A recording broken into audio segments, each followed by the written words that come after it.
दो technical analyst Rajesh Palvia हमारे साथ जुड़ चुके हैं, संतोष मीना हमारे साथ जुड़ चुके हैं, उनसे करते हैं बातचीत। राजेश सर, संतोष सर, आपका बहुत बहुत शुक्रिया, आप ईटी नाउ स्वदेश को समय दे रहे हैं। राजेश जी, आपसे करूंगा शुरुआत। आपकी आज के एक तो इंडेक्स का व्यू थोड़ा जल्दी बता दीजिएगा, फिर साथ में शेयर्स भी बता दीजिए, आज के आपके टॉपिक्स क्या हैं।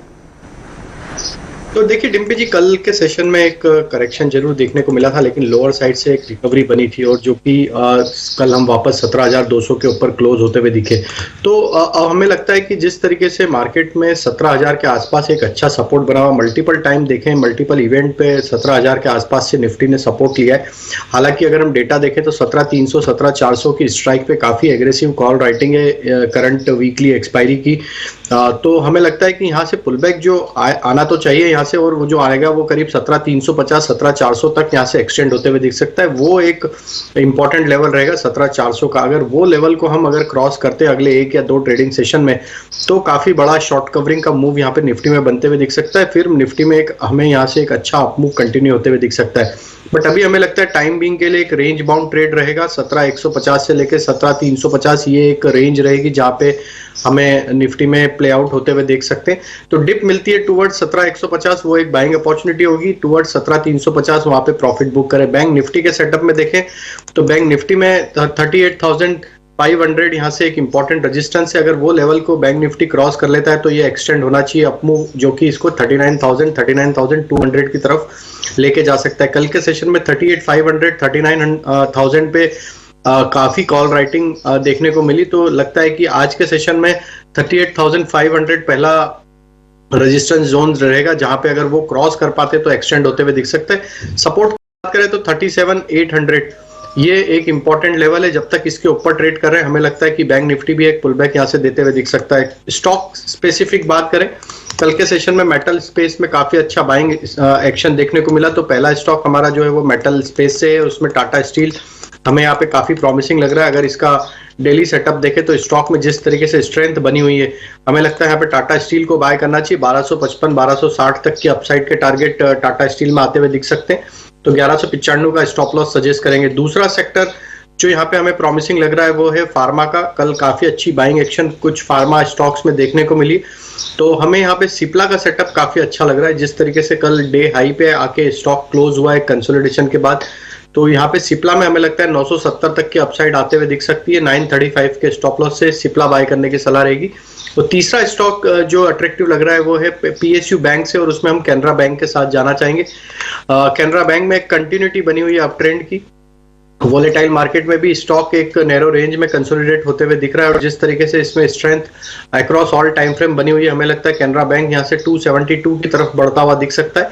तो 254 के स्टॉप लॉस से कैनरा बैंक भी बाय करने की सलाह रहेगी। शेयर हो गए टाटा स्टील, सिप्ला और कैनरा बैंक, ये तीनों की तीनों बाय कॉल्स हैं। संतोष मीना के पास भी चलते हैं। संतोष सर, शुक्रिया समय देने के लिए। आप जल्दी से मेरे को अपना इंडेक्स का व्यू और फिर अपने शेयर्स बता दीजिए। Good morning everyone.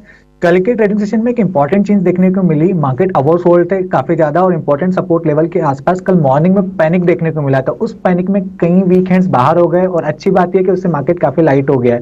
और कल एफआईआईज ने अपना एफ&ओ में गियर चेंज किया है, तो हो सकता है आने वाले दिनों में वो कैश में भी अपना गियर चेंज करे। तो कहीं ना कहीं एक पुल बैक की गुंजाइश बन रही है। तो मुझे लगता है कि एसजीएक्स निफ्टी 70-80 पॉइंट्स की गैप अप ओपनिंग दिखा रहा है, तो उससे भी ज्यादा तेजी हो सकती है। निफ्टी 17,450 से 500 की ओर जाने की कोशिश करेगा। बैंक निफ्टी की भी बात करें तो बैंक निफ्टी अपने 20 डे मूविंग एवरेज 38,200 के ऊपर खुलने के इंडिकेशंस दे रहा है। तो उसके ऊपर फर्दर शॉर्ट कवरिंग देखने को मिलेगी, जहां 39,000 से लेके 39,500 तक के टारगेट भी देखने को मिल सकते हैं। तो मेरा व्यू बुलिश है, एक पुल बैक के लिए ट्रेड करना चाहिए। ये हुई इंडेक्स की बात। स्टॉक्स की बात करें तो मेरा पहला स्टॉक कैनफिन होम्स है। इसका स्ट्रक्चर काफी अच्छा है। इसमें इनवर्स हेड एंड शोल्डर का ब्रेकआउट आया था, और अभी जब मार्केट में करेक्शन आया तो इसमें स्मॉल पुल बैक आया, जहां इसने अपने 20 डे मूविंग एवरेज को बहुत अच्छे से रिस्पेक्ट किया है। तो यहाँ पर मेरा दो टारगेट रहेंगे 675 और 700 के, और यहाँ पे 600 का स्टॉप लॉस रहेगा। मेरा दूसरा स्टॉक है ब्रिगेड इंटरप्राइजेस। इसका भी स्ट्रक्चर काफी बुलिश है। स्टॉक कंसोलिडेशन के बाद इसने एक सिमेट्रिकल ट्रायंगल का ब्रेकआउट दिया है, और अभी मार्केट में जब करेक्शन आया तो ये स्टॉक कंसोलिडेट कर रहा था और अपने 20 डे और 50 डे मूविंग एवरेज को बहुत अच्छे से रिस्पेक्ट कर रहा था। तो यहाँ मेरे 555 और 580 के दो टारगेट रहेंगे, और 480 का स्टॉप लॉस रहेगा। मेरा तीसरा स्टॉक फेडरल बैंक का है। यहाँ भी सिमिलर स्टोरी है। स्टॉक आउट परफॉर्म कर रहा है, और जब मार्केट करेक्ट हुआ तो ये कंसोलिडेट कर रहा था, और अब चलने के लिए फिर से तैयार है। 106 और 110 के दो टारगेट रहेंगे और 95 का स्टॉप लॉस रहेगा। ओवर द नाइट गोल्ड के प्राइसेस में भी कुछ रैली देखने को मिली है, तो उसका भी एक सेंटिमेंटल इम्पैक्ट इस पर देखने को मिल सकता है। तो ये 3 स्टॉक्स है जिनको आप 8 से 10 दिन के लिए ट्रेड कर सकते हो।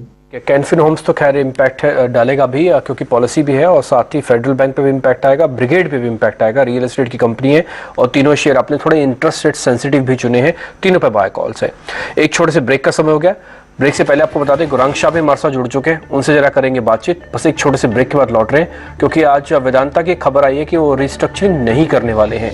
ये टेक लेंगे विद गुरांग शाह से। एक छोटे से ब्रेक के बाद लौट रहे हैं।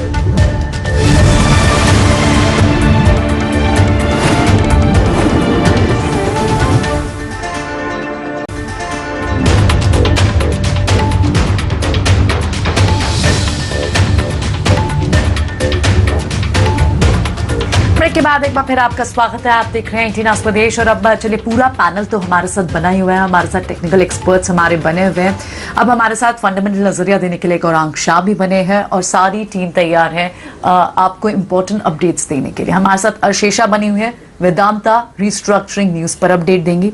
शरद हमारे साथ स्टॉक्स एंड न्यूज बताएंगे, और साथ ही हमें पूजा बताएंगे रिजल्ट्स, कल मार्केट आवर्स के बाद कौन से इंपॉर्टेंट रिजल्ट्स आए और किस तरह के रिजल्ट्स आए।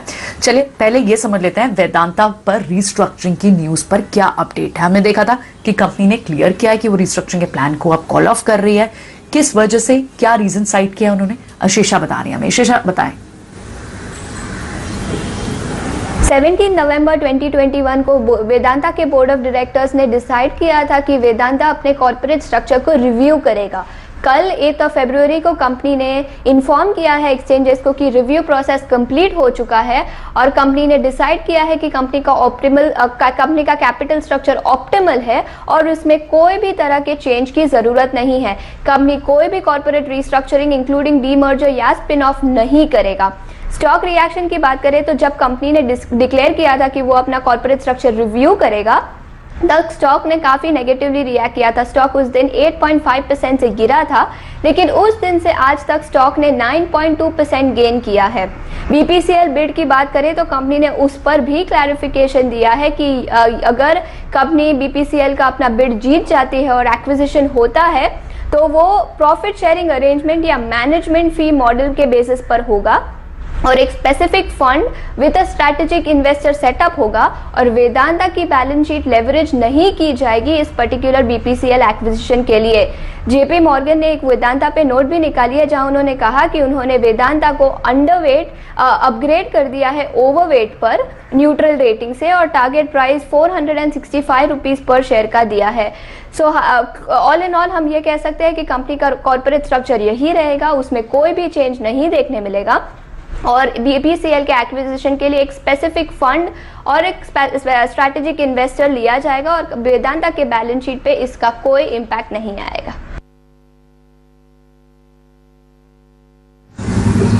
चलिए ठीक है, शुक्रिया अर्शेषा इस न्यूज को देने के लिए। तो देखना होगा कि आज स्टॉक कैसे रिएक्ट करता है। बहुत ही कंफ्यूज रिटेल इन्वेस्टर्स आए तौर पर इन सभी न्यूज के बीच जरूर होते होंगे, लेकिन रिजल्ट्स किस तरह से आए। कल हमने मार्केट आवर्स के बाद देखा गैस कंपनियों के रिजल्ट्स थे, कल आईआरसीटीसी के भी रिजल्ट थे। पूजा बताएं कौन कौन से रिजल्ट्स अच्छे आए हैं, कहाँ वीक नंबर्स रिपोर्ट हुए।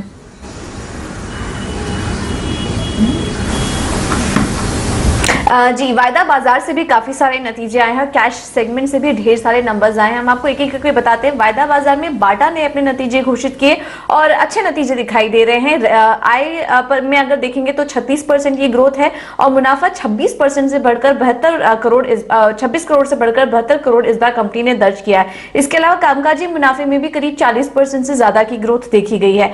आईआरसीटीसी के नंबर्स भी अच्छे दिखाई दे रहे हैं। आय में 141% की ग्रोथ है, मुनाफा भी शानदार ग्रोथ वहां पर देखने को मिली, करीब 160% से ज्यादा की ग्रोथ मुनाफे में भी देखने को मिली, और मार्जिन के फ्रंट पर भी नंबर काफी अच्छे दिखाई दे रहे हैं। इसके अलावा कुछ गैस कंपनियों ने भी अपने नतीजे घोषित किए, एक एक करके आपको बता देते हैं। नतीजे मिले जुले ही हैं सभी कंपनियों के। एनजीएल में देखेंगे तो आय बढ़त हुई है 23% की, लेकिन मुनाफे में और कामकाजी मुनाफे में दबाव देखने को मिला है। ऐसा ही कुछ आईजीएल के केस में भी दिखाई दे रहा है। तिमाही दर तिमाही अगर देखेंगे तो आय में 21% की ग्रोथ हुई है, लेकिन मुनाफा 23% गिरा है कंपनी का और कामकाजी मुनाफे में भी 11% की गिरावट इस बार दर्ज हुई है।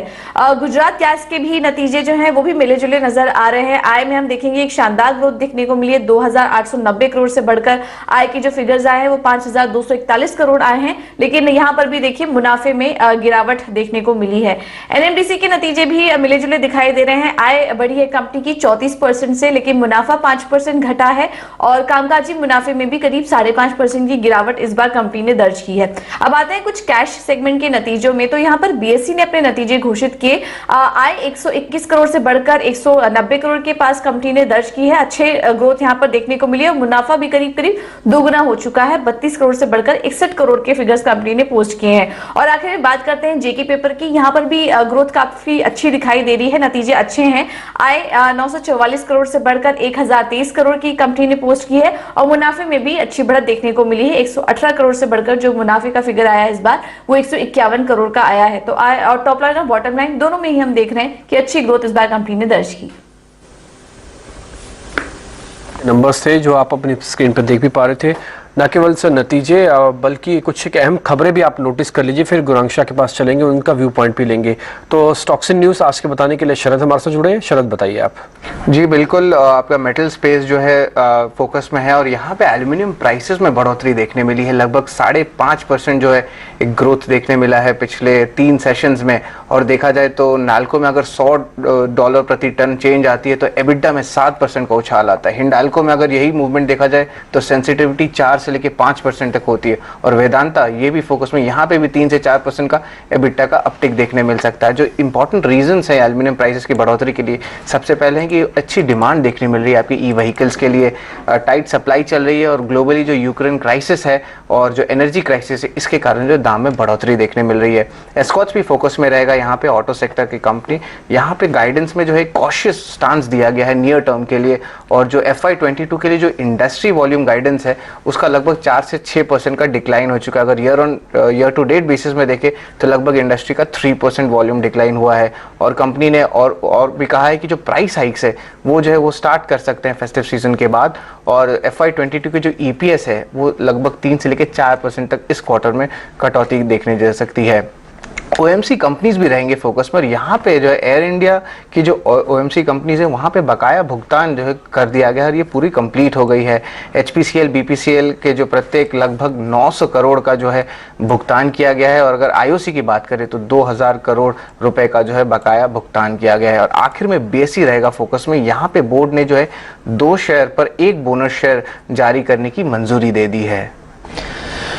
बिल्कुल, चलिए तो ये कुछ खबरों वाले शेयर हैं जिस पर आपको नज़र रखनी चाहिए। हमारे साथ गौरांग भी जुड़े हैं, उनसे बात करते हैं। गौरांग, मॉर्निंग टू यू, शुक्रिया इस बातचीत में शामिल होने के लिए। गौरांग, सबसे पहले तो मेटल्स पर आपकी राय जानना चाहेंगे और उसमें भी पहले तो वेदांता पर आपका एक व्यू, उसके बाद बाकी स्टॉक्स की बात करेंगे। दो it's not a pure metal play only, लेकिन वेदांता ये जो बार बार लग रहा है शेयर होल्डर्स के दबाव में आकर और जो बैकलैश हो रहा था उसे काम करने के लिए इन्होंने कुछ ये घोषणाएं की हैं, लेकिन ये हर बार ऐसी हरकत जब करते हैं ना तब थोड़ा बाजार भी सोच विचार में पड़ जाता होगा कि एग्जैक्टली करना क्या चाहते हैं अपने कॉर्पोरेट स्ट्रक्चर के साथ। आपका क्या व्यू है? धन्यवाद मीर, और आप सभी को शुभ प्रभात हमारे तरफ से। तो ये रिस्ट्रक्चरिंग की खबर को छोड़ करके कुछ समय पहले ये डीलिस्टिंग की भी बात आई थी, अगर मेरी याददाश्त सही है तो। और जो मूल्यांकन पे वो डीलिस्टिंग की बात कर रहे थे और आज का जो स्तर है उसमें जमीन आसमान का अंतर है मिहिर। कल मेरे ख्याल से 370 के आसपास वेदांता का शेयर बंद हुआ था और वास्तविकता में वो जो डीलिस्टिंग की जो बात आई थी और मूल्यांकन के जो आंकड़े थे वो हमारे आपके समक्ष हैं। और बहुत ही बुरे तरीके से वो जो डीलिस्टिंग की प्रक्रिया थी वो विफल हुई थी। और ये पहली बार नहीं है, वेदांता के मैनेजमेंट की तरफ से इस तरीके की हरकत हमने पहले भी कई बार देख चुके हैं। और ये रिस्ट्रक्चरिंग को लेकर के ये जो खबर आई थी, मेरे ख्याल से आखिरकार सूझबूझ और समझदारी कामयाब हुई है मैनेजमेंट के साथ और किसी भी तरह की छेड़छाड़ या फेर बदलाव नहीं किया है। ये एक अच्छी बात है और ये एक वास्तविकता भी है मिहिर के वेदांता सिर्फ धातु क्षेत्र में नहीं, केन इंडिया के मर्जर के बाद कच्चा तेल भी इनके पास आ गया है और अभी आपके सहयोगी जिस तरीके से बीपीसीएल में इनकी रुचि बता रहे हैं, तो एक बहुत ही बेहतरीन कंपनी है। खाली खबरों को लेकर के और कुछ कदमों को लेकर के असमंजस परिस्थिति होती है और बाजार को जब भी कोई चीज पसंद नहीं आती है तो उसी तरीके से मापदंड साम दाम दंड भेद के इस्तेमाल होता है और पिटाई होती है। एज ए डिस्क्लोजर मीर हमारी खरीदारी की राय है वेदांता पर और हमें लग रहा है कि ये एक बहुत ही अच्छा निवेश लायक स्टॉक है। अगर आपको भिन्न विभिन्न कुदरती भंडार के कंपनी में निवेश करना है तो ये एक अच्छी कंपनी है। मुझे नहीं लग रहा है कि ये जो हरकत करी है इसके बाद आगे जाकर के कोई ऐसी घोषणा करे जिससे निवेशकों का जो विश्वास है वो डगमगा जाए। ऑलराइट, चलिए इस बीच अब वक्त है एक एक्सक्लूसिव खबर का। अपोलो हॉस्पिटल्स की वैल्यू अनलॉकिंग की तैयारी है। अपोलो हेल्थ को में कंपनी अपना हिस्सा बेच सकती है। एक्सक्लूसिव खबर के साथ मौजूद हैं हमारी सहयोगी सृष्टि शर्मा। सृष्टि, बताइए। जी हाँ, तो एक्सक्लूसिव खबर है अपोलो हॉस्पिटल्स को लेकर, जहां पर कंपनी अपोलो हेल्थ कंपनी जो कि 100% सब्सिडरी है अपोलो हॉस्पिटल्स की, वहां पे 15 से 20% हिस्सा बेचती हुई नजर आ सकती है। हम आपको बता दें कि अपोलो हेल्थ कंपनी जो अपोलो हॉस्पिटल्स है उसका ऑनलाइन और ऑफलाइन फार्मेसी बिजनेस और 24/7 डिजिटल बिजनेस जो है वो ओवरलुक करती है। यहाँ पे अपोलो हॉस्पिटल्स हिस्सा बिक्री करने जा रही है और जिसमें के जो कंपनी के जितने भी पीई और साथ ही इन्वेस्टर्स के साथ बातचीत है वो काफी एडवांस स्टेजेस में है और किसी भी समय ये डील पूरी होती हुई नजर आ सकती है। अब बात करते हैं किस तरह की वैल्यूएशंस मिलेगी अपोलो हेल्थ कंपनी को। तो माना जा रहा है कि इस डील से $3.5 बिलियन की वैल्यूएशन आते हुए मिल सकती है, जिससे कि जो कंपनी पूंजी जुटाएगी वो इनके 24/7 डिजिटल बिजनेस है उसको और मजबूत करने में काम आएगा। अब जो हमने वैल्यूएशन की बात करी, अब लिस्टेड पेयर में देखें तो इनका जो सबसे पेयर ग्रुप है वो है मेडप्लस, जिसका मार्केट कैप फिलहाल जो है करीब 1350 करोड़ है। और अपोलो हॉस्पिटल्स को अगर देखें और अपोलो हेल्थ कंपनी को देखें तो ये मेडप्लस से ऑलमोस्ट दुगने नंबर ऑफ स्टोर्स हैंडल करते हैं, तो इसी के चलते यहाँ पे वैल्यूएशंस भी उसी हिसाब से लगाई जा रही हैं। तो ये है एक्सक्लूसिव खबर अपोलो हॉस्पिटल्स पे, जिसको लेकर आज कंपनी फोकस में है।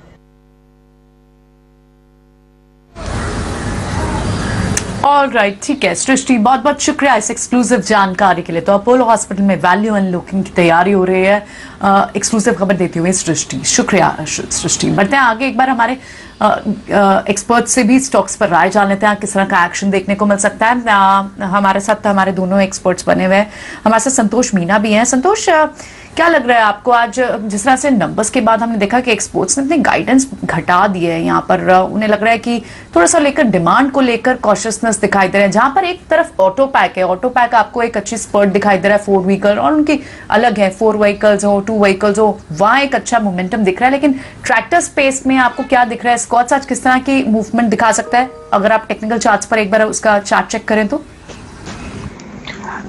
एस्कॉर्ट की बात करें तो अपने रिजल्ट पर ज्यादा रिएक्ट नहीं कर रहा है। उसकी जो पुरानी डील थी उसी प्राइस जो जिस रेट पर डील हुई थी उसके आसपास ही ट्रेड कर रहा है। तो ये 1900 से 1700 की एक रेंज है, जब तक इस रेंज के बाहर नहीं निकलता तब तक कोई क्लियर डायरेक्शन नहीं मिलेगी। तो मेरे हिसाब से इस रेंज के बाहर निकले तभी कोई ट्रेड करे।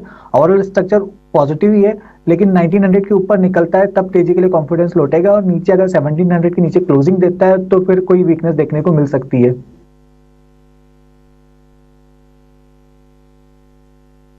ऑलराइट, संतोष, बीएसई का स्टॉक आपने दिया था कुछ दिन पहले और क्योंकि रिजल्ट्स भी थे और बोनस एलोकेशन थी जिसकी वजह से हमने एक अच्छा स्पर्ट देखा था।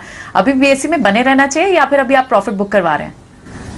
नहीं, मुझे बीएसई का स्ट्रक्चर अभी भी अच्छा लग रहा है और अभी मार्केट के पुलबैक के साथ ये थोड़ा सा नीचे आया और फिर से अपने सपोर्ट 20 डे मूविंग एवरेज पर बैठा हुआ है, तो फिर से रिस्क रिवॉर्ड फेवरेबल बनता है। तो मेरे हिसाब से यहाँ पे फ्रेश एंट्री के लिए अपॉर्चुनिटी देखी जा सकती है, क्योंकि चांसेस बन रहे हैं कि स्टॉक अपना जो प्रीवियस हाई था 2400 के आसपास का उसको क्रॉस करके 2500 की ओर बढ़ते नजर आएगा।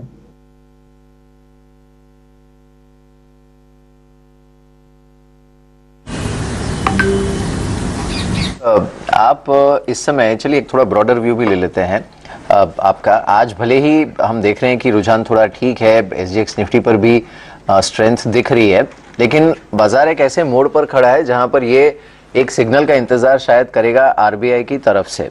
अब ये ग्रीन होगा, रेड होगा, येलो होगा, यू टर्न का सिग्नल होगा, पता नहीं कौन सा सिग्नल होगा, लेकिन आपको क्या लग रहा है और क्या करना चाहिए ऐसे में? का जो मार्केट था, मुझे लग रहा है कि वहाँ मार्केट बॉटम बना चुका है, एटलीस्ट पुल बैक के लिए रेडी है। ये कहना मुश्किल होगा, जल्दबाजी होगी कि रिवर्सल हुआ या नहीं, बट पुल बैक के लिए रेडी है। 17,450 से 500 को हम टारगेट हम देख सकते हैं। एक्चुअल कॉन्फिडेंस 17,800 के ऊपर निकलने पर ही आएगा, but for time being market में ऑलरेडी फैक्टर इन कर रहा है कि इस बार थोड़ा सा लेस अकोमोडेटिव रह सकती है आरबीआई। पहले शायद हमको रेपो रेट में हाइक देखने को मिले, उसके बाद ही रिवर्स रेपो में हाइक देखने को मिले, उसके बाद ही रेपो रेट पे जाएगी। थोड़ा स्टेंस चेंज होते दिखेगा, बट मार्केट उसके लिए रेडी है एक्चुअली, और मुझे लगता है पुल बैक के लिए मार्केट रेडी है। ये सवाल आपके लिए भी था, if you can share your view.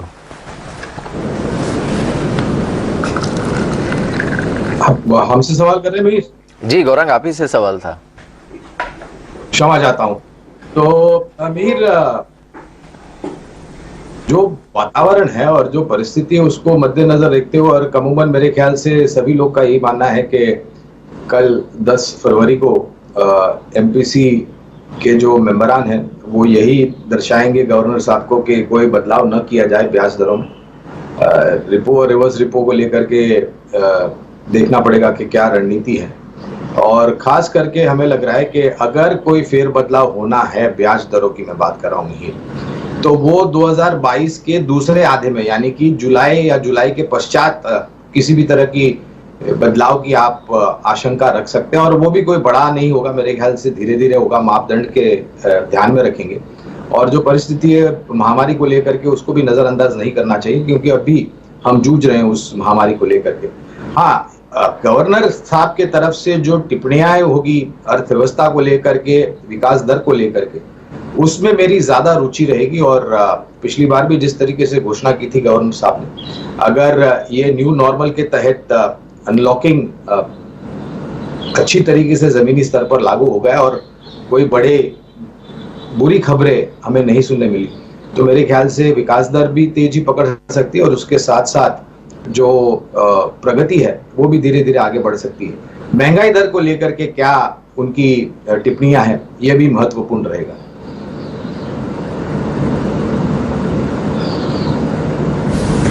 ठीक है, बिल्कुल। तो कमेंट्री पर तो बिल्कुल जाहिर तौर पर पॉलिसी से क्या कमेंट्री निकल कर आती है इस पर तो बड़ी नजर होगी। पोल भी हम एक चला रहे हैं कि किस तरह का एक्सपेक्टेशन होना चाहिए, लेकिन रियल एक्शन कल ही देखने को मिलेगा। फिलहाल वक्त एक छोटे से ब्रेक का है, जल्द वापस हाजिर होंगे, लेकिन ब्रेक पर जाने से पहले एक बार फिर से आपको सुनवा देते हैं चंद्रेश निगम जी से। जब हमने एक्सिस म्यूचुअल फंड के चंद्रेश से बात की थी तो उन्होंने क्या कहा, अपना व्यू क्या रखा एफआईआईज की बिकवाली को लेकर, बाजार को लेकर, आइए एक बार सुना। एफआईआईज का फ्लो कैसा रहेगा ये एकदम से फोरकास्ट करना थोड़ा मुश्किल है।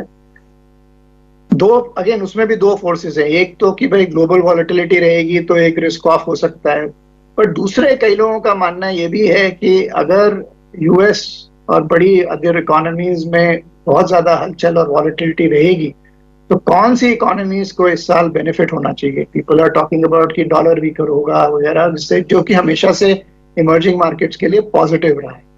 कैसे ये होगा, हर महीने ओवर महीने एक पॉजिटिव रहता है, नेगेटिव रहता है, ये कहना मुश्किल है। पर लॉन्ग टर्म में FIIs have always been buyers, और उसका बस एक ही रीजन है कि लॉन्ग टर्म ग्रोथ इंडिया में हमेशा डेवलपिंग मार्केट्स के, डेवलपिंग वर्ल्ड के हिसाब से अच्छा रहा है। और एक बहुत इंपॉर्टेंट चीज मैं कहना चाहता हूँ कि लास्ट 1-1.5 साल से अगर आप देखिए तो इंडियन ग्रोथ और अमेरिकन ग्रोथ में बहुत ज्यादा फर्क नहीं रहा है। और तो लोगों ने ये कहना शुरू किया कि भाई आपको इमर्जिंग मार्केट्स या इंडिया जैसे मार्केट्स में जाने की क्या जरूरत है, और मार्केट्स यहाँ पे अच्छे चले भी, तो उसकी वजह से आप देख रहे हैं लास्ट 6 महीने से बहुत बिकवाली हुई है। मैं तो ये कहूंगा कि इतनी बिकवाली के बाद भी हमारा market is nearly at all time high, 4-5%, 6% नीचे है ऑल टाइम हाई से। अगर ये बिकवाली बंद भी हो जाती है, सही है, खरीदारी में नहीं भी बदलती है, तो भी local liquidity is fairly strong to keep the market stable. और अगर कंपनीज परफॉर्मेंस जो हमको लगता है अगले 2 क्वार्टर के बाद से जो इन्फ्लेशन का इम्पैक्ट है वगैरह खत्म हो जाएगा या कम हो जाएगा और कंपनीज बढ़िया ग्रोथ दिखा सकेंगी, ड्यूरेबल ग्रोथ, तो ये मार्केट में प्रॉब्लम होनी नहीं चाहिए। सो मुझे बहुत ज्यादा वरी नहीं है, क्योंकि मुझे लगता है ये हमेशा एक शॉर्ट टर्म फिनोमिनन रहा है। 6 से 8 महीने, 1 साल से ज्यादा कंटिन्यूअस एफआईआई सेलिंग नहीं रही है, क्योंकि उन्होंने हमेशा इंडिया को एक अच्छा मार्केट लॉन्ग टर्म के हिसाब से माना है। तो ये फ्लो वापस आ ही जाएगा कभी ना कभी।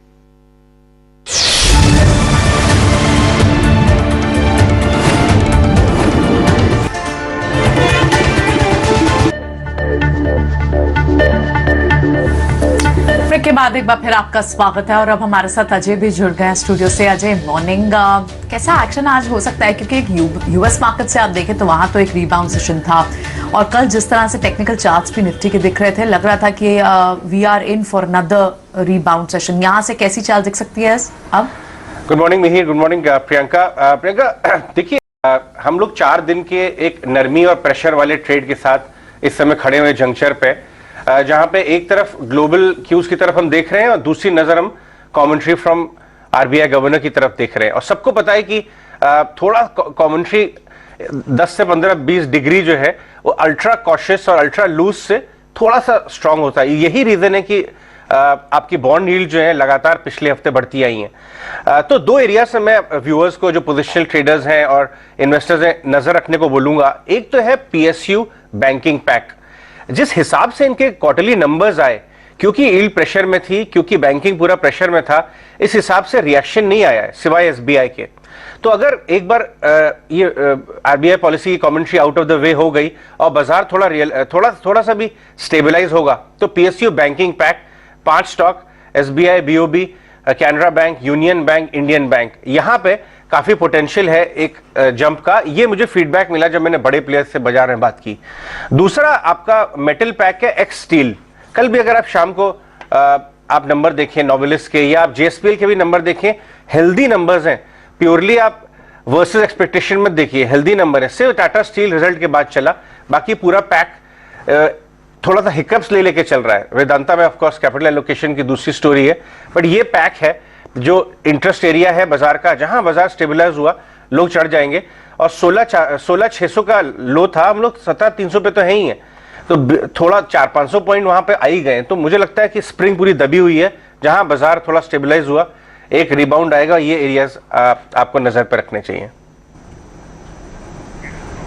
राइट, एक और खबर है आज सुबह काफी इंपॉर्टेंट, वो है फार्मा स्पेस से। फार्मा स्पेस में 2 स्टॉक्स हैं जो बाकी सारे 30-40 टाइम 1 ईयर फॉरवर्ड के चलते 10-12 टाइम पे ट्रेड करते हैं। उसमें से एक है ऑरबिंदो फार्मा। अभी तो 450-500 चला गया था, अभी थोड़ा वापस आया है, लेकिन उसके अंदर एक ट्रांजैक्शन ब्रू कर रहा है जो पंकज पोद्दार हमारे कॉलीग ने पहले भी ब्रेक किया था, लेकिन आज एक शाम को बोर्ड मीट है और वापस से बाजार इस बारे में बात कर रहा है। एटलीस्ट बाजार की उम्मीदें बहुत हाई हैं। पंकज, आप ये पूरा स्पेस बहुत क्लोजली देखते हैं और ऑरबिंदो इन पर्टिकुलर बहुत लोगों को डिसअपॉइंट किया है, और शायद वो जो राकेश जी का एक कमेंट था ना कि इस स्पेस में उनकी बेट्स थोड़ी गड़बड़ हुई, शायद उसमें औरों का भी रोल है। लेकिन क्या चल रहा है इस कंपनी में? अजय, आज बोर्ड में नॉर्मल रिजल्ट्स किए और अगर हम रिजल्ट्स देखेंगे तो सब pharma company, whether it is Lupin, I think except Cipla, all the companies have disappointed. Absolute high pricing pressure in US. So Aurobindo has 6% US market share. So I don't think कि वो कोई different होने वाला है। उनको भी मार जरूर पड़ेगी US business में, जो उनका 90% of the business है। So वो रहे नतीजों का number. So around 800 crores they do, which is now expected to be between around 730 to 750 crores. That would be the broad estimate. Aurobindo के margin around 19% है, वही रहेंगे। But the important thing is जो deal का बस आप कह रहे हो और जो हमने भी रिपोर्ट किया है, so Aurobindo मैनेजमेंट ने प्रीवियस कॉन कॉल में क्लियरली कहा कि इंजेक्टेबल बिजनेस वो डीमर्ज करना चाहते हैं। अभी हमें हमारे सूत्रों से ये पता चल रहा है कि उन्होंने पी प्लेयर्स के साथ इनिशिएट कर दिया है टॉक, जिसमें वो 5 to 10% बेच सकते हैं। और वैल्यूएशन अगर हम ग्लैंड फार्मा की तरफ देखें उनका for 1 year forward EV to EBITDA, तो overall about $4 billion to $5 billion का मार्केट कैप आ सकता है बिकॉज ऑफ दिस, और because of the injectable business only. अभी मैं आपको एक खाली नंबर दूंगा कि ऑरबिंदो के 20% मार्जिन है, पर इंजेक्टेबल के मार्जिन 39% है और इंजेक्टेबल में ग्रोथ ग्रेटर देन 10% है। तो ये दोनों चीजों का कॉम्बिनेशन देख के उन्होंने सोचा कि ये मोनेटाइज करने का सही वक्त है। तो उस पर कोई भी कमेंट आए, बोर्ड कुछ भी पर्टिकुलरली कहे, किसी का भी नाम लेके उनसे हमें बाइंडिंग नॉन बाइंडिंग बिड मिली है, तो ये चीज एक बहुत इंटरेस्टिंग होगी आज देखने में. Tomorrow 8:30 AM is the con call, where of course these questions would also come. और बिंदु का टोटल मार्केट कैप कितना है अभी? About 40,000 crores or $5.2 billion. तो अगर देखा जाए तो पूरी तरह से इंजेक्टेबल अलोन ही उतना बड़ा है जितना पूरी कंपनी अभी मिल रही है, लेकिन ट्रांजैक्शन होना चाहिए, ये कैविएट है. या कम से कम वो कॉल में बताएं कि क्या करने वाले हैं. Right, thank you very much for that Pankaj. तो पंकज ये पर्सपेक्टिव डाल रहे थे कि ट्रांजैक्शन का क्या मतलब हो सकता है औरबिंदो फार्मा का इंजेक्टेबल बिजनेस में, और आपको क्यों इस स्टॉक को अपने रेडार पर रखना चाहिए. लेकिन आगे बढ़ते हैं और बात करते हैं निकुंज से, वो इस समय बाजार में कौन से फैक्टर्स पर नजर बनाए हुए हैं. इस मार्केट के अंदर एक परिवर्तन जो आया है वो अप्रोच में आया है, और वो जो अप्रोच है वो ये है कि इस समय मार्केट में ब्लाइंड बाय नहीं करनी चाहिए, मगर अगर आपके पास शेयर्स हैं तो डर के बेच भी नहीं देना चाहिए. इस मार्केट के अंदर जो मिसिंग पीस था वह थी वॉलेटिलिटी. देखिए, हम एक स्पॉइल्ड हो रखे थे 2020 में. अगर आपने मार्च, अप्रैल, मई, जून में मार्केट पकड़ा तो उसके बाद एक तरफा मार्केट चला है. 2021 के अंदर more than brains it was the bull market which made money. तो वो जो पैटर्न है अब चैलेंज हो रहा है, और जो पैटर्न चैलेंज हो रहा है, एडजस्टमेंट हो रहा है, सेक्टोरल रोटेशन हो रहा है. इस समय मार्केट मेरे हिसाब से एक मच नीडेड करेक्शन फेज के थ्रू निकल रहा है. ये टाइम वाइज भी हो रहा है और ये प्राइस वाइज भी हो रहा है, और इसमें हम देख रहे हैं कि किस प्रकार का सेक्टोरल रोटेशन देखने को मिल रहा है. आज का जो जिसे हम कह सकते हैं आउट परफॉर्मर रहेगा वो खास करके वेदांता रहेगा. वेदांता में तकलीफ क्या थी जी? वेदांता में तकलीफ ये थी कि वेदांता से जो कम्युनिकेशन आ रहा था वो काफ़ी कंफ्यूजिंग था. 1.5 साल पहले उन्होंने बोला था जी हम डीलिस्ट करेंगे, उसके बाद उन्होंने डीलिस्टिंग की प्राइस चेंज करी, उसके बाद बोला जी हम सारे, एक इंडिकेशन आया था कि हम, ये सारी ऑफिशियल इंडिकेशन नहीं था, एक बस टाइप आई थी कि Vedanta wants to list small businesses individually to create shareholder value. फिर उन्होंने बोला जी नहीं, हम अपनी अनलिस्टेड कंपनी को को मर्ज करेंगे. एक बज आई थी बाजार के अंदर. तो मार्केट इस बात को लेके काफ़ी कंफ्यूज था कि भाई आप करना क्या चाहते हैं. मगर कल की आप जो बोर्ड मीटिंग देखें उसमें वेदांता ने स्पष्ट बोला है जी हमने हमारा ऑर्गेनाइजेशन स्ट्रक्चर देखा है, हम कुछ परिवर्तन नहीं करना चाहते हैं, हम डिविडेंड देते रहेंगे और अब कुछ कंफ्यूजन नहीं होना चाहिए. तो इससे क्या होगा, वेदांता के जितने भी बिजनेसेस हैं जो अभी कमोडिटी डोमिनेटेड बिजनेस हैं उनके अंदर साइकिल अच्छी है, और वेदांता अंडर परफॉर्म कर रहा था. आप एक चार्ट देखते हैं, हिंडाल्को और वेदांता को कंपेयर करते हैं. हालांकि वेदांता के अंदर क्रूड है, वेदांता के अंदर कॉपर है, वेदांता के अंदर एल्यूमिनियम का बिजनेस है, इसके अंदर निकल का बिजनेस है. तो सारी कमोडिटीज इस समय ऊंचे हैं. फिर भी वेदांता का जो स्टॉक है पिछले 1-1.25 साल के अंदर it has not lift up to its potential because of this confusion. तो मुझे लगता है उसके अंदर जरूर एक डी रेटिंग जो हो चुकी थी वह री रेटिंग हो चुकी है, होनी चाहिए. और बिकॉज कमोडिटीज में इस समय अपटिक है, उस सेक्टर पे, उस कंपनी पे आज जरूर नजर रखनी चाहिए. मुझे लगता है मीडिया स्टॉक्स में उछाल आने की गुंजाइश है with a disclosure that Bennett and Colman स्वदेश TNN का मेजॉरिटी ओनर है, और जो चैनल आप देख रहे हैं वह इंडिया की सबसे बड़ी मीडिया कंपनी का है. मीडिया में इसलिए उछाल आना चाहिए बिकॉज मुझे लगता है कि पूरा का पूरा जो मीडिया क्षेत्र है इस समय एक काफ़ी डिस्ट्रप्टिव चेंज से निकल चुका है. ग्लोबली आप देखें तो नेटफ्लिक्स का स्टॉक गिर चुका है. ग्लोबली आप देखें तो जो डिस्ट्रप्टिव चेंजेस आए थे मीडिया के अंदर वह सेटल हो रहे हैं. प्रिंट के अंदर हम देख रहे हैं कि किस प्रकार से एडवर्टाइजिंग वापस आ रहा है. Traditional advertisers are getting their advertising back now. तो अगर ऐसा होगा तो मीडिया कंपनियों पे जरूर नजर रखनी चाहिए, खास करके multiplexes and news media related, because election आने वाले हैं. इन मीडिया कंपनीज को इलेक्शन के पहले कुछ हमेशा एडवांटेज मिलता है. तो media stocks have under perform, मुझे लगता है उसमें नजर रखनी चाहिए. बिल्कुल. चलिए, तो ये था निकुंज का व्यू. लेकिन अब और एक एक्सक्लूसिव खबर. स्टेट बैंक ऑफ इंडिया ने अपने डिजिटल प्लेटफॉर्म को नए अवतार में लाने की तैयारी की है. सोर्सेज ये बता रहे हैं कि एक नेक्स्ट जेन योनो ऐप अगले महीने लॉन्च होने की संभावना है. इसमें खास क्या होगा ये बताने के लिए हमारे साथ हमारे सहयोगी अंकुर मिश्रा जुड़ रहे हैं, उनसे बात करते हैं. अंकुर, बताइए.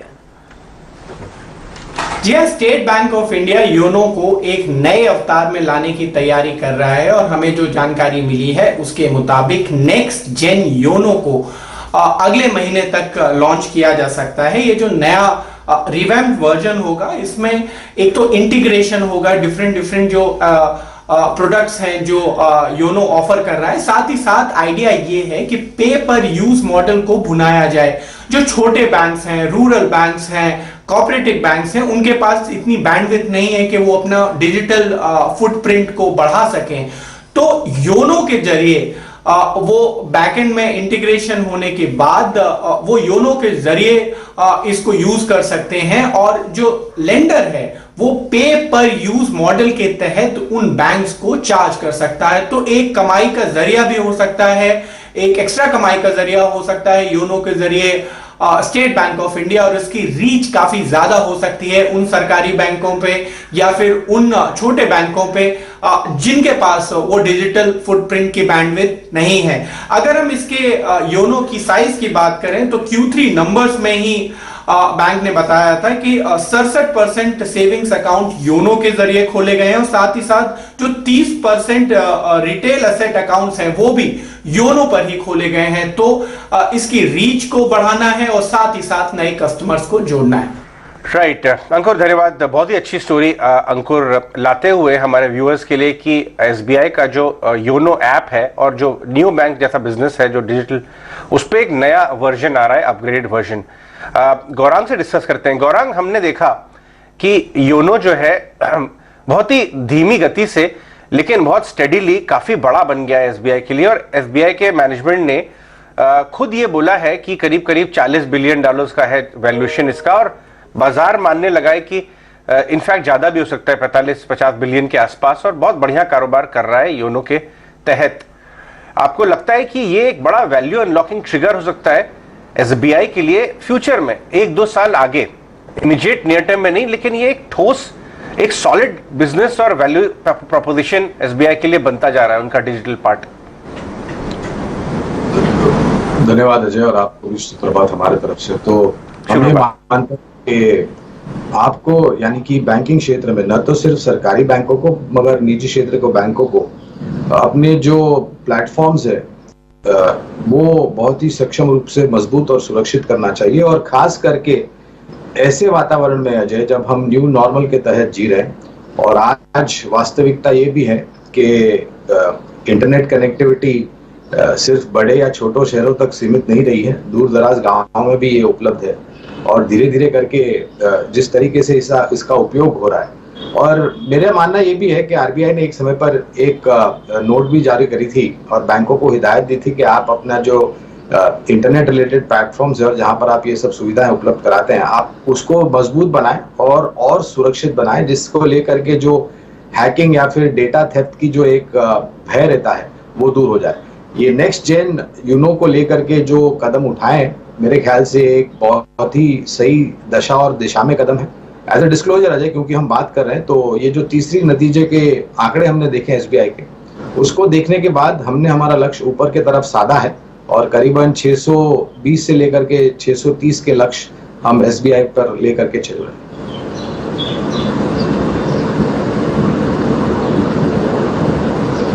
तो SBI पे ये लेवल्स रहेंगे गौरांग की तरफ से। इंपॉर्टेंट डेवलपमेंट हम यूनो ऐप उनकी जो है उसकी तरफ से एक एक्सक्लूसिव स्टोरी भी देख रहे थे, और आज देखते हैं कि स्टॉक PSU स्पेस में कैसे रिएक्ट करता है, स्पेशली SBI आज कैसे रिएक्ट करता है। एक बार मार्केट्स में अगर प्री ओपन टिक्स को अगर देखें तो इस वक्त हम 100 ऑड पॉइंट्स की तेजी के साथ खुलते हुए दिखाई दे रहे हैं, और बैंक निफ्टी भी आपको लगभग एक अच्छा रुझान 250 अंकों की बढ़त के साथ तैयारी कर रहा है खुलने की। देखना होगा कि क्या चाल रहे थे। आज कुछ स्टॉक्स के रिजल्ट्स भी, कुछ कंपनियों के रिजल्ट्स भी आने हैं, जिसमें से सेल, टाटा पावर, नाइका, ये स्टॉक्स भी हैं। कैसे देख रहे हैं आप राजेश ओपनिंग को? आपको क्या लगता है कि यहाँ कौन से सेक्टर, स्पेस बाउंस बैक आज कर सकते हैं जहां ट्रेडिंग के मौके बनेंगे?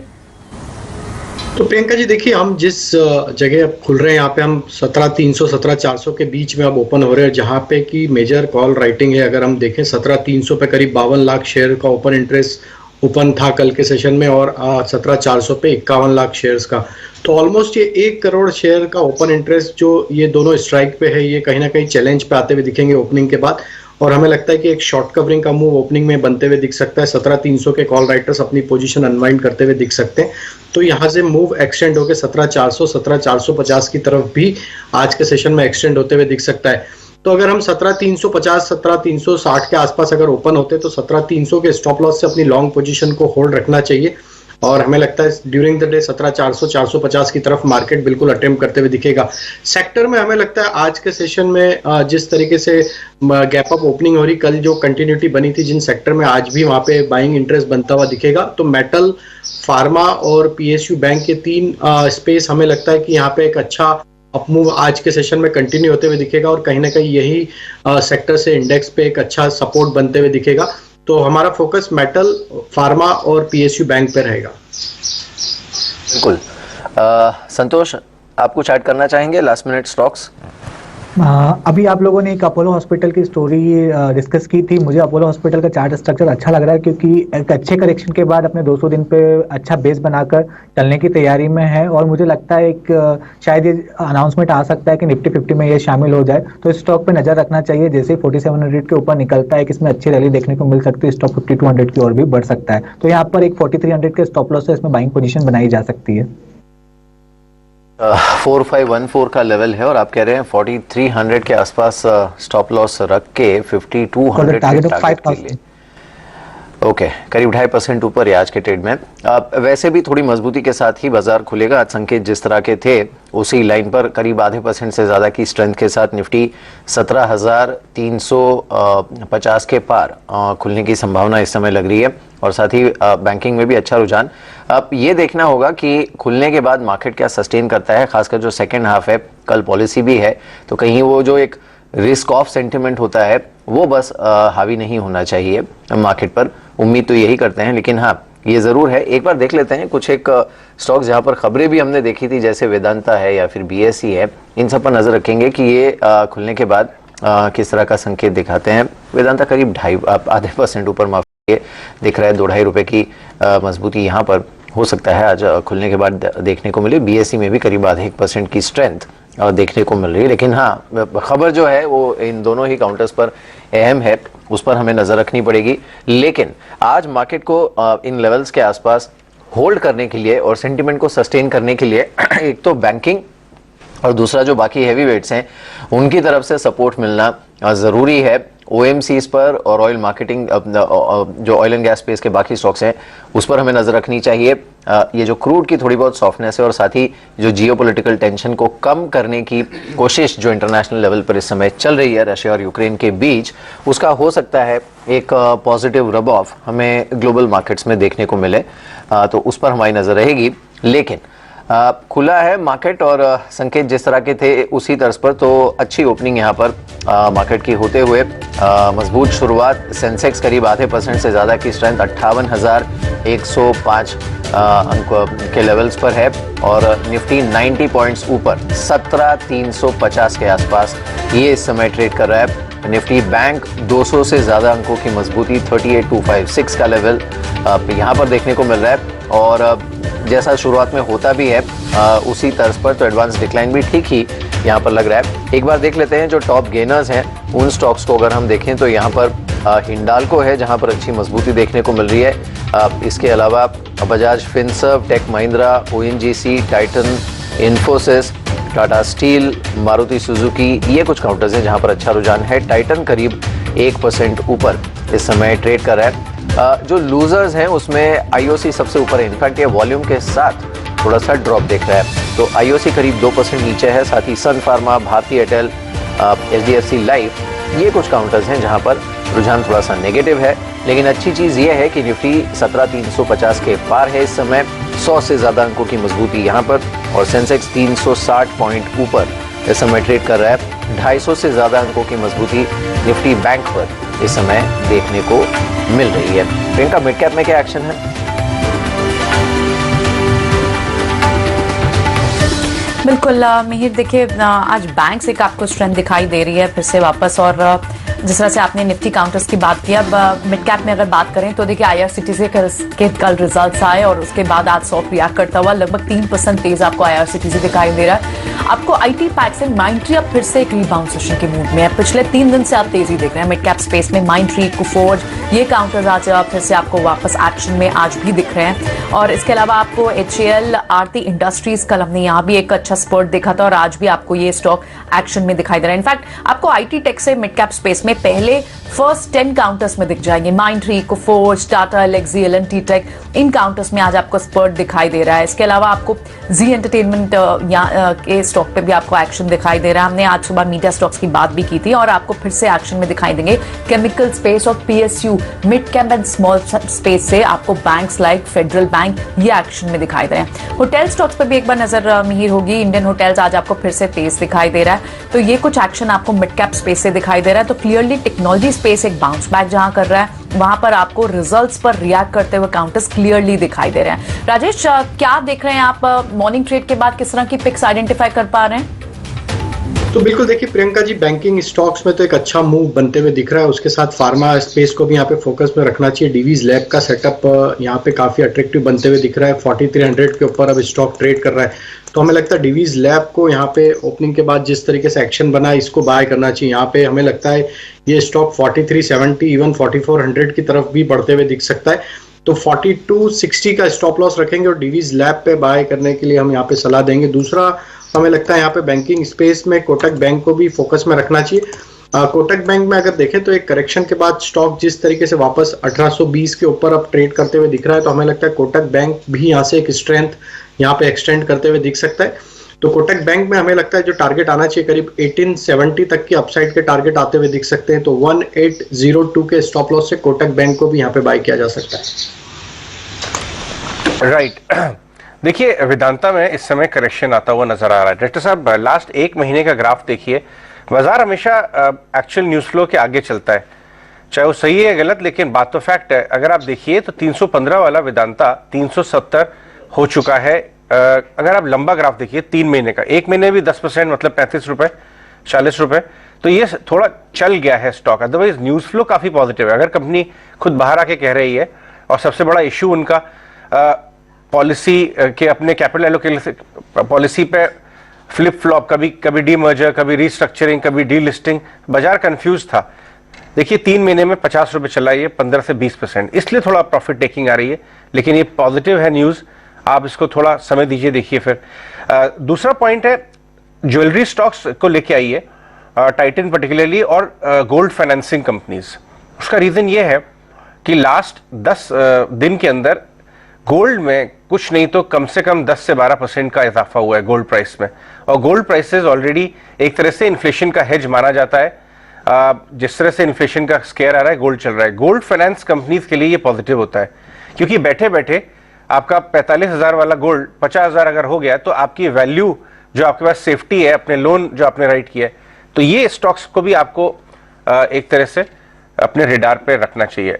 राजेश, ये जो वेदांता में करेक्शन सा थोड़ा आ रहा है, सॉफ्ट खुला फ्लैटिश, ये वो कौन से लेवल में ये वापस से घुसना चाहिए इसमें, अगर किसी को ये प्ले करना है? और क्योंकि थोड़ा चला भी हुआ है, तो रिस्क रिवॉर्ड उसी हिसाब से असेस करना पड़ेगा।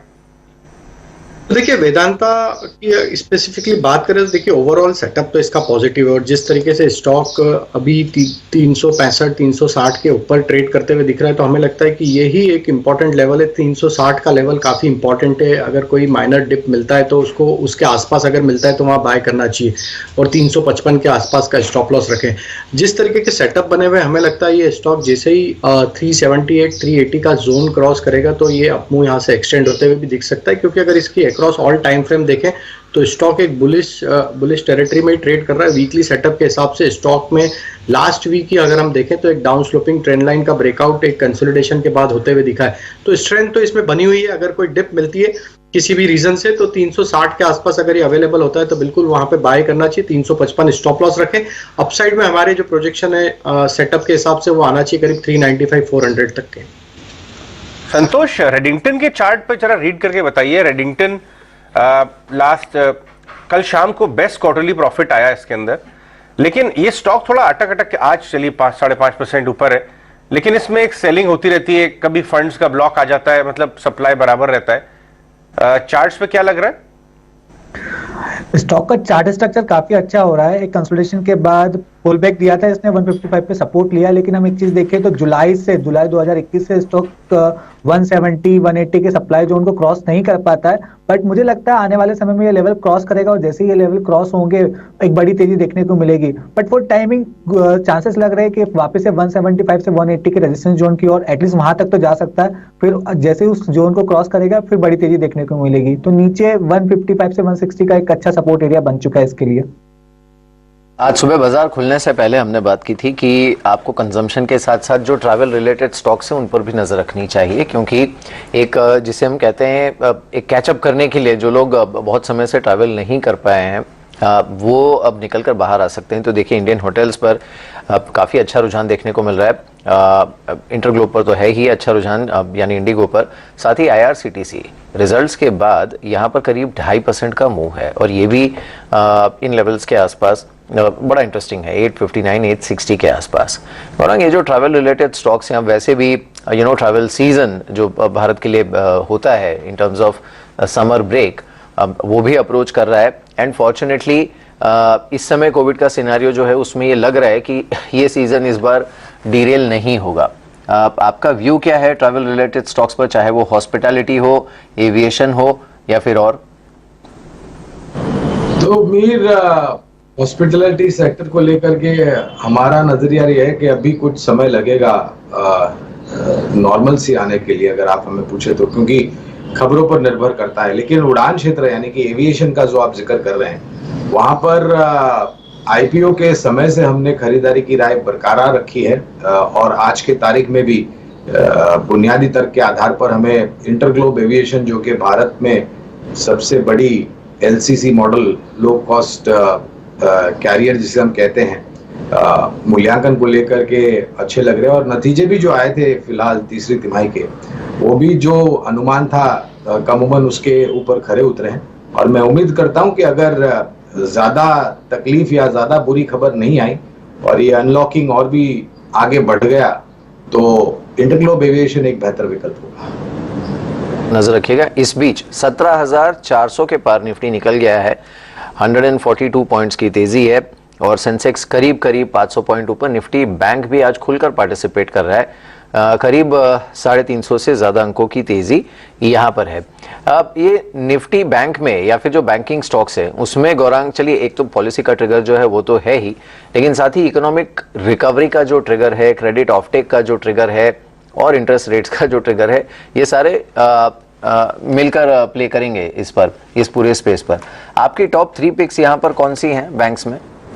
मीर, ये जो तीसरी तिमाही के नतीजे शुरू हुए थे उसके पहले हमने आप ही के चैनल पर जो योर स्टॉक्स शो होता है वहां पर टिप्पणी करी थी आपके सहयोगी के सामने के ये जो सिलसिला चला था तीसरी तिमाही के नतीजों के पहले का, तो वित्तीय क्षेत्र पर हमने टिप्पणी दी थी और तब हमने कहा था कि तीसरी तिमाही में अगर एक क्षेत्र पर बेहतरीन सुधार आंकड़ों को लेकर के तीसरी तिमाही में नजर आएगा वो होगा वित्तीय क्षेत्र, जहां पर निजी क्षेत्र की बैंक, सरकारी बैंक और NBFCs को हमने शामिल किया था। और जो प्रश्न आपने हमें पूछा है और नतीजे बहुत ही बेहतर आए हैं और ये सुधार आपको चौथी और अगले वित्तीय वर्ष में भी आते हुए दिखेगा अपने। तो सरकारी बैंकों में अभी मैंने जिक्र किया स्टेट बैंक ऑफ इंडिया का, दूसरा विकल्प होगा बैंक ऑफ बड़ौदा और तीसरा विकल्प अगर आप हमें पूछे तो बैंक ऑफ इंडिया। ये 3% निजी क्षेत्र की हो गई और ये 3% सरकारी बैंकों में होगी। निजी क्षेत्र के बैंक्स में हमें पसंद आता है श्रेणी के आधार पर 3 दिग्गज बड़े नाम, HDFC बैंक, एक्सिस बैंक और ICICI बैंक।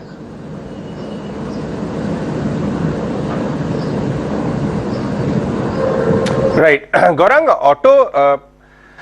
ऑटो एंसिलरी के जैसे अभी इंड्योरेंस के नंबर्स देखे, वो एक काफी खतरनाक दौर से गुजर रहे हैं इस समय, क्योंकि कमोडिटी प्राइसेस इतना हाई हो गए हैं कि उनके डबल डिजिट मार्जिन श्रिंक होके 8-9% आ रहे हैं कई जगहों पे।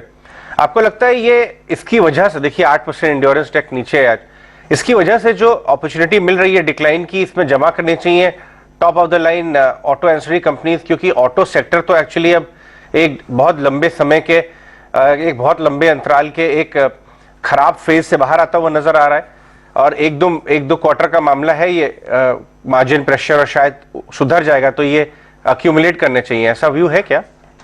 हमारी सोच और विचारधारा यही कहती है अजय, और हमें लग रहा है कि ये जो लागत खर्च को लेकर के आपने सिर्फ ऑटो एंसिलरी या फिर टायर कंपनीज या फिर ओईएम सेगमेंट्स में नहीं देखा, ये वाहन बनाने वाली कंपनियां में भी लागत खर्च को लेकर के मार्जिन में दबाव था। हमने देखा कुछ कंपनियों ने अपने वाहनों के दाम बढ़ाए हैं क्योंकि लागत खर्च ऊपर गया है। और एक तर्क अगर मैं आपके सामने रखूं अजय, तो वो है सरकार की तरफ से जो घोषणा की थी कि वाहन सुरक्षित होना चाहिए और एयरबैग्स को लेकर के या फिर एबीएस को लेकर के नए फीचर्स आपको बेस वेरिएंट में भी मिलेगा, मिड साइज में और टॉप एंड में भी मिलेगा। तो इसको लेकर के जाहिर है अजय, आपको अगर एक वाहन ऐसा चाहिए जो कि आप उसमें मुसाफरी करते हैं तो आप सुरक्षित रहें, आपके परिवारजन सुरक्षित रहें, न कि मेड टू क्रम्पल जिसे हम कहते हैं कुछ गाड़ियां जिसे बनी और बहुत ही बुरे तरीके से सेफ्टी स्टैंडर्ड्स में असफलता मिली है काफी कुछ कंपनियों को।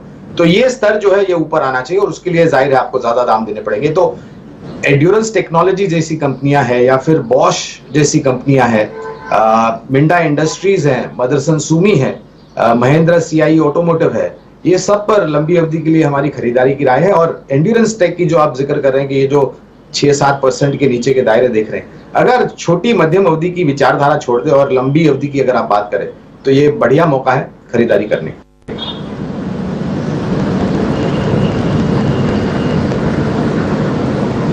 राइट, एक छोटा सा ब्रेक लेते हैं, वापस आएंगे और बाजार का एनालिसिस यहीं जारी रहेगा।